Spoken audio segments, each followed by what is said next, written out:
नमस्कार दोस्तों, स्वागत है आप सभी का न्यूज़ कर साइंस यूट्यूब चैनल में। आज का वीडियो काफ़ी इंपॉर्टेंट है। जिस वीडियो में आज हम लेकर के आए ये कह सकते हैं कि भूगोल से जुड़ा हुआ टॉपिक है, लेकिन साथ में वर्तमान समय में चर्चाओं के दौर में आपको न्यूज़पेपर में आपको हर जगह पे आपको एक खबर देखने को मिल जाएगी कि आखिर दो देश हैं जिनके बीच में विवाद की स्थिति बनी हुई है। एक है इथोपिया, दूसरा है मिस्र।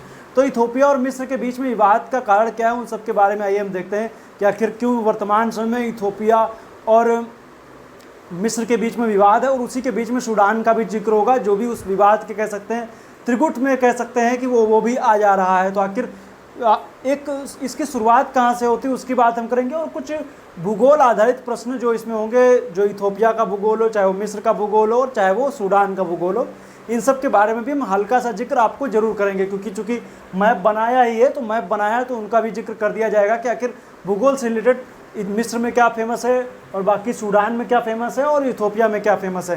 तो आइए सबसे पहले बात करते हैं आखिर विवाद किस बात का है। विवाद की बात करेंगे तो एक इथोपिया अफ्रीकी कंट्री है। आप देखेंगे तो हॉर्न ऑफ अफ्रीका का एक देश है। हॉर्न ऑफ अफ्रीका में आप देखेंगे तो ये इधर आप देखेंगे तो इथोपिया आता है, ऊपर आप देखेंगे इरिट्रिया है, इरिट्रिया के बाद जिबूती है, और ये सोमालिया है। 4 कंट्री आते हैं हॉर्न ऑफ अफ्रीका में। चारों के नाम मैं लिखे दे रहा हूँ, आप देख लीजिए। सोमालिया, इथोपिया, इरिट्रिया,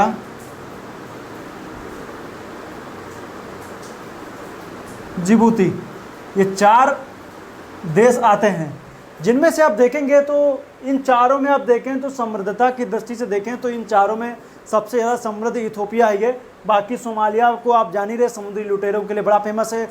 आप यहाँ की वर्तमान समय देखें तो यहाँ की सत्ता के नाम पे आप देखें तो वैसे तो ये देश 2 पार्ट में बट चुका है। एक है सोमालीलैंड, वो अपने आप को स्वतंत्र देश कहता है, लेकिन उसको मान्यता नहीं दी गई है। ये ऊपर का हिस्सा सोमालीलैंड बोला जाता है, खैर उसकी हम बात नहीं करेंगे। दूसरी बात, तीसरा देश है इरिट्रिया। ये देख रहे हैं इरिट्रिया, ये भी कुछ खास समृद्ध देश है नहीं। और जिबूती भी ये छोटा देश और गरीब देशों की श्रेणी में ये भी आता है। बाकी इथोपिया की बात करेंगे तो ये भी कोई बहुत समृद्ध देश नहीं है। वर्तमान संदर्भ में आप देखें तो ये इसकी जो मुख्य भूमि है, इथोपिया के पहाड़ों को कहवा की आदि भूमि की संज्ञा दी जाती है। गरीबी है काफ़ी ज़्यादा है, इसीलिए तुलना की जाती है मध्य प्रदेश से। मध्य प्रदेश को भारत का इथोपिया कहते हैं गरीबी की वजह से। तो ये काफ़ी गरीब देश ये भी है। अब चूंकि विवाद का विषय ग्रेट इथोपियन रेनेसा बांध, जो नीली नील नदी पर बनाया गया है। नीली नील नदी पर बनाया गया ये बांध वर्तमान में विवाद का विषय है, जो आगे कह सकते हैं धीरे धीरे बढ़ता ही चलता चला जा रहा है। तो आखिर है क्या, उसके बारे में देखते हैं। नील नदी को लेकर के भी बात करेंगे कि आखिर है क्या। तो देखिए, ये जब से मैं बता दूं कि जो नील नदी है वो निकलती है विक्टोरिया झील से। नील नदी कहाँ से निकलती है? विक्टोरिया झील से।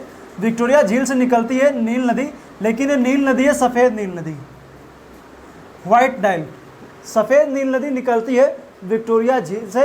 विक्टोरिया झील से निकलने के बाद में इस तरह से जब जाती है तो इधर से इथोपिया में एक झील है जिसको बोलते हैं टाना झील। इथोपिया की टाना झील से निकलती है दूसरी नदी जिसको बोलते हैं नीली नील नदी।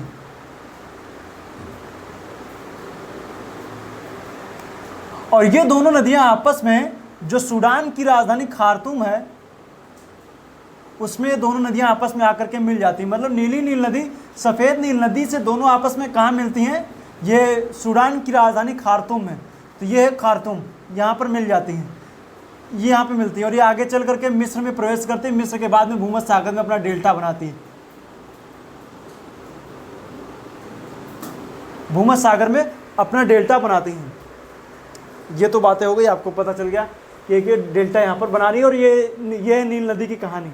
अब चूंकि बात करेंगे तो टाना झील की, तो टाना झील से जब ये नदी निकलती, चूँकि पड़ती इथोपिया में ही है। इथोपिया के बाद में ये जैसी बाउंड्री लाइन पे आप देखेंगे, जो सूडान की और इथोपिया की बाउंड्री है, वहीं पर एक बांध बना दिया गया है जिसको बोला जा रहा है ग्रेट इथोपियन रेनेसा बांध, या रेनेसा बांध ही कह सकते हैं।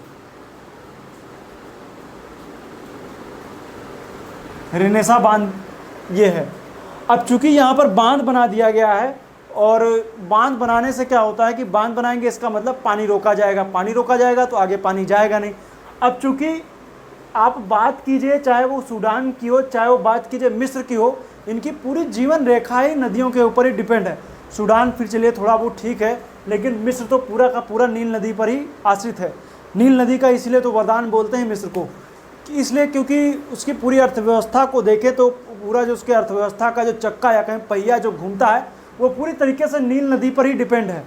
आप उसके चाहे वो प्रमुख शहरों के नाम ले लीजिए, चाहे आप लक्सर हो, चाहे वो आप कायरो हो, कायरा हो, गीज़ा हो, ये सब किसी के मिस्र के इसी नील नदी के किनारे पर ही बसे हुए हैं। लेकिन यहीं पर आप देखेंगे जो यहाँ पर जो टर्न ले रही है ना, यहीं पर राजाओं की घाटी भी स्थित है। तो ये नील नदी है, इसको आप देखेंगे तो हेरोडोटस हैं जिन्होंने इतिहास का पिता बोला जाता है जिनको, उन्होंने ही सबसे पहले आप देखेंगे इसके डेल्टा शब्द का जिक्र भी उन्होंने किया था, और उन्होंने ही मिस्र को नील नदी का वरदान भी कहा था। अब चूंकि इसका पानी जो है वो आता कहाँ से, इसके दो सोर्स हैं, मैंने बताया ना, एक नीली नील नदी, एक सफ़ेद नील नदी, दो सोर्स हैं इसके। दो सोर्स होने की वजह से ये वाला जो सोर्स है इसमें कुछ खास पानी ज़्यादा आता नहीं है, बहुत ज़्यादा इसमें पानी ऐसा नहीं कि बिल्कुल पानी नहीं रहता, लेकिन उतना फ्लो नहीं रहता है, क्योंकि ये इथोपिया के पहाड़ों से निकलती है, टाना झील से निकलती है, और उस क्षेत्र में बारिश भी ठीक ठाक हो जाती है, तो उसमें पानी वगैरह रहता है। पानी रहने की वजह से क्या होता है कि इस नदी से इसको पानी ज़्यादा मिलता है। अब चूंकि बांध बना लिया जाएगा तो पानी को डाइवर्ट किया जाएगा। पानी को डाइवर्ट करने की वजह से क्या होगा, पानी अगर जो डाइवर्ट कर दिया गया तो पानी को डाइवर्ट करेंगे तो नील नदी में पानी जा नहीं पाएगा, और पानी नहीं जाएगा तो ये इस क्षेत्र में सूखा पड़ सकता है। किस क्षेत्र में, ये पूरा क्षेत्र में, इस पूरे क्षेत्र में क्या है कि सूखा पड़ सकता है। ये आप देखिए, ये वाला जो पूरा क्षेत्र ना, इसमें ये कब, जब गर्मियों के टाइम पे जब ज़्यादा गर्मी पड़ेगी तो इस क्षेत्र में चूँकि सूखा पड़ जाएगा, तो इस क्षेत्र में सूखा, इस वजह से मिस्र और इथोपिया के बीच में विवाद का विषय बना हुआ है। दोनों देश आमने सामने आ चुके हैं, और इसमें भी आप देख रहे हैं तो ये भी नज़र गड़ाए हुए हैं सूडान की, आखिर इस पर क्या किया जाए इसको आगे लेकर के। लेकिन अब चूँकि इसमें क्या होगा, अंत में फैसला ये होगा, जल्द समझौता होगा कि कितने परसेंटेज पानी यूज करेगा, कितने परसेंटेज पानी यूज नहीं कर सकता, इसकी बातें की जाएंगी और आगे समझौता होगा। लेकिन वर्तमान संदर्भ में इसमें और भी क्या क्या समस्याएं आ सकती मैंने बताया है। सूखे की स्थिति बनेगी, सूडान भी चिंतित है, नील नदी पर आश्रित है मिस्र, और आगे चल करके, लेकिन इस पर तर्क जो है इथोपिया क्या दे रहा है। इथोपिया के तर्क यही है कि उसका कहना है कि पानी इतना ज़्यादा यूज नहीं किया जाएगा कि आगे बिल्कुल नहीं जाएगा, क्योंकि पानी को पूरा रोका जा रहा है। ऐसा नहीं कि पूरा पानी रोक लिया जाएगा, रोक के करेंगे कि आगे फिर भेजना ही पड़ेगा, पूरा पानी नदी का नहीं रोका जा सकता। ऐसे बात की जाए वर्तमान समय में, अभी मान लीजिए जब बात करें घाघरा नदी की बात कर लीजिए, तो क्या कोई घाघरा नदी का पानी रोक सकता है? हाँ, रोक सकते हैं, एक लिमिट में रोक सकते हैं, बांध बना सकते हैं, लेकिन ये को कि पानी बिल्कुल घाघरा का आगे ना जाए तो क्या होगा, बाढ़ आएगा, पानी इधर उधर बहेगा और आसपास के क्षेत्रों को बहा ले जाएगा। अब इस वजह से ये इथोपिया का कहना है कि हम इससे बिजली का उत्पादन करेंगे। बिजली के उत्पादन से इथोपिया की जो एक बड़ी पॉपुलेशन जो गरीबी रेखा के नीचे जीती है, उसको कह सकते हैं रोजगार के अवसर मिलेंगे, और कह सकते हैं उसको लाइट दे सकते हैं, ऊर्जा दे सकते हैं, और ताकि वो अपने आने वाले भविष्य में जो भी करना है वो करें। लेकिन वो कहने का मतलब यही है कि एक अब मेरी योजना है, इससे हम क्या करेंगे कि जो 11 करोड़ लोगों को इसका सीधा लाभ मिलने वाला है। अब ये बातें कही गई वर्तमान संदर्भ में, इसकी चर्चा क्यों? क्योंकि बांध तो 2023 में बताया जा रहा है पूरा हो जाएगा, लेकिन वर्तमान में चर्चा क्यों? वर्तमान समय में इसने क्या किया, बांध को पूरा बंद कर दिया था। बंद करने की वजह से ताकि उसका पीछे, क्योंकि मैंने बताया ना, बांध के पीछे जैसे एक बांध बना हुआ है, ये बांध जो बना होता है, ये बांध के पीछे क्या होता है, ये बांध है, तो बांध के पीछे एक बड़ा सा जलाशय होता है, तो जलाशय पे पानी भर दिया जाता है। बांध के पीछे जलाशय से आप कोई भी जलाशय ले लीजिए, एग्जाम्पल के तौर पर रिहंत बांध ले लीजिए, तो उसके पीछे गोविंद वल्लभ पंत सागर बना हुआ है। कोई भी आप जलाशय, बांध के पीछे एक हमेशा जलाशय, पानी जिसमें भरा रहता है। तो ये सब बातें होती हैं, इस वजह से इसमें इन्होंने बांध का पानी रोका। रोकने की वजह से क्या हुआ कि पानी जब रोकने की वजह से पीछे उसका जलाशय भर गया है। अब कहते हैं कि पानी ऊपर फ्लो करके जा रहा है, उतना पानी कितनी मात्रा में जा रहा है, क्या है, ये अभी चर्चा अभी इसके सामने भी नहीं आई है कि कितना पानी छोड़ रहा है, क्या करा। लेकिन आगे चल करके ऐसी बातें आएंगी कि पानी को लेकर के समझौता करना पड़ेगा। तो ये तो बातें जो ग्रेट इथोपियन रेनेसा बांध की हैं, और भी ऐसा नहीं कि मिस्र में और मतलब कि इस पर और कोई बांध स्थित नहीं, मिस्र ने भी तो बांध बनाया है, मिस्र ने बनाया, और ऐसा नहीं कि इथोपिया ने भी बांध नहीं बनाया, इसने भी बनाया है। और बांधों का जिक्र करेंगे, और चूँकि बात करेंगे, अब थोड़ा सा बात करते हैं नील नदी के बारे में। बता दूँ कि निकलती है विक्टोरिया झील से, तो विक्टोरिया झील की जो सीमा है वो तीन जिले, मतलब कि 3 देश बनाते हैं, युगांडा है, केन्या और तंजानिया है। आगे चल करके ये झील आप देखेंगे तो साउथ सूडान में प्रवेश करती है। साउथ सूडान की राजधानी जुबा इसी नदी के किनारे स्थित है। पहले साउथ सूडान सूडान एक ही था, 2011 में दोनों अलग हो गए और अलग होकर के एक नया देश बना साउथ सूडान। और उसके ऊपर ये फिर जाती है यहाँ पर, तो ये देखिए यहाँ पर ये खार्तूम दिखेगा। खार्तूम में ये नदी क्या करती है, खार्तूम में ये नदी मतलब कि सफ़ेद नील नदी नीली नील नदी से मिल जाती है। आगे चल करके जब हम मिस्र में जाते हैं तो नासिर झील दिखती है और उस पर एक बांध बना है इसी के पास में, जिसको बोलते हैं आसवन बांध। ओवन बांध भी इसी नदी पर स्थित है। तो ये चीज़ें कुछ खास हैं नील नदी के बारे में। निकलती टाना झील से जो बात करेंगे तो नीली नील नदी की। अब हम थोड़ा बात करेंगे मिस्र के बारे में, फिर कुछ ज्योग्राफी से रिलेटेड फैक्ट्स की बात करेंगे। तो बात करेंगे मिस्र की, तो मिस्र के आप देखेंगे तो मिस्र का जो उत्तर में आप देखेंगे तो आपको देखने को मिलता है भूमध्य सागर। जब आप इसके पश्चिम में देखेंगे तो लीबिया दिखेगा। यहाँ पर क्या लीबिया है। दक्षिण में आपको दिख ही रहा है कि यहाँ पर ये दक्षिण में आप देख ही रहे हैं कि ये क्या है, सूडान है। इस तरफ ये पूरा रेड सी है। रेड सी के पास में आप यहाँ पर देखेंगे तो यहाँ पर आपको एक प्रायद्वीप दिखेगा जिसको बोलते हैं सिनाई प्रायद्वीप। ये मिस्र का ही हिस्सा है सिनाई प्रायद्वीप। और यहीं पर क्या आपको झील मतलब कि नहर दिखेगी जिसको बोलते हैं सुएज नहर। सुएज नहर दिखती है। ये सुएज नहर है, ये सिनाई प्रायद्वीप है, ये सब मिस्र के ही पार्ट हैं और ये फेमस है। यहीं पर आप देखेंगे पोर्ट सईद और पोर्ट सुएज बंदरगाह भी आपको देखने को मिल जाएंगे।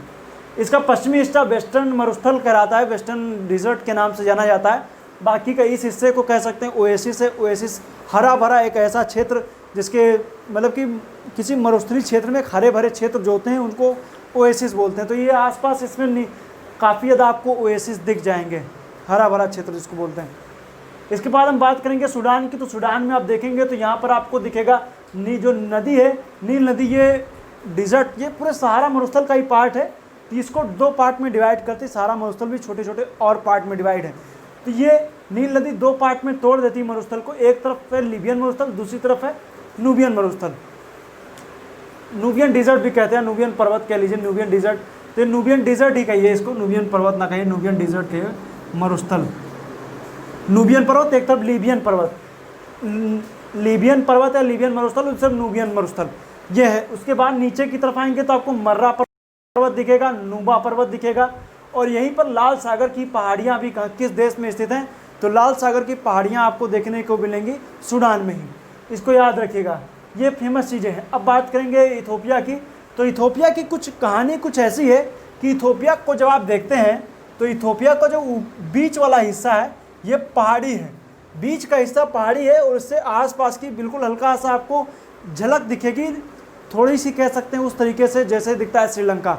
श्रीलंका में भी आप देखेंगे तो बीच में पहाड़ है, उसकी नदियाँ क्या आसपास से चारों तरफ बह जाती हैं, कुछ ठीक उसी तरीके से ये इथोपिया भी दिखता है। बीच में एक पर्वत है, उसके आसपास की नदियाँ इधर उधर निकलती हैं। तो पहाड़ी एरिया बीच का, और बाकी डिजर्ट तो वहीं ये कोने में आपको ओगाडेन पर्वत भी आपको देखने को मिल जाएगा। तो ये फेमस है। यहीं पर आप देखेंगे तो रुडोल्फ झील भी दिखेगी, जो ये वाला हिस्सा है, यहाँ पर रुडोल्फ झील भी आपको देखने को मिल जाएगी। जो ग्रेट रिफ्ट वैली का हिस्सा है रुडोल्फ झील, वो आपको यहाँ पर देखने को मिल जाएगी। तो ये चीज़ें याद रखिएगा। बाकी जब इन दोनों के नीचे आ जाएंगे तो आपको दिखेगा साहेल क्षेत्र।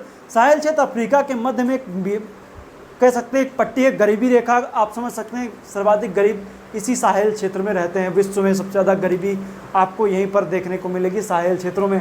दुनिया की नई बीमारियां जो भी आप देखेंगे इन्हीं क्षेत्रों में आपको ज़्यादा देखने को मिलती हैं। सर्वाधिक आप देखेंगे वर्तमान संदर्भ में आप देखें तो मलेरिया वगैरह ये सब चीज़ें यहाँ पर आप काफ़ी ज़्यादा आपको देखने को मिलता है। तो ये चीज़ें हो गई खास जो मैंने बताई। यहीं पर आप देखेंगे तो यहाँ से निकलती है, ये इस क्षेत्र से यहाँ पर निकलेगी विषुवत रेखा या इक्वेटर लाइन, यहाँ से निकलती है। नीचे आप देखेंगे तो ये केन्या है, केन्या के नीचे तंजानिया, ये आप जान रहे हैं। बाकी आप फिजिकल मैप इसका देखिएगा, आपको और अच्छे से ये समझ आएगी। फिलहाल आज के इस वीडियो में इतना ही। उम्मीद करता हूँ वीडियो आपको अच्छा लगा। वीडियो अच्छा लगा तो अपने मित्रों के साथ शेयर जरूर कीजिए। ऐसे में आपके लिए करंट के टॉपिक लेके आता रहूँगा, काफ़ी अच्छे टॉपिक, भूगोल से रिलेटेड जो भी टॉपिक होंगे मैं आपके सामने जरूर लेकर के आऊँगा। फिलहाल आज के लिए इतना ही। वीडियो देखने के लिए पुनः एक बार आपका बहुत बहुत धन्यवाद। आपका दिन शुभ रहे। धन्यवाद।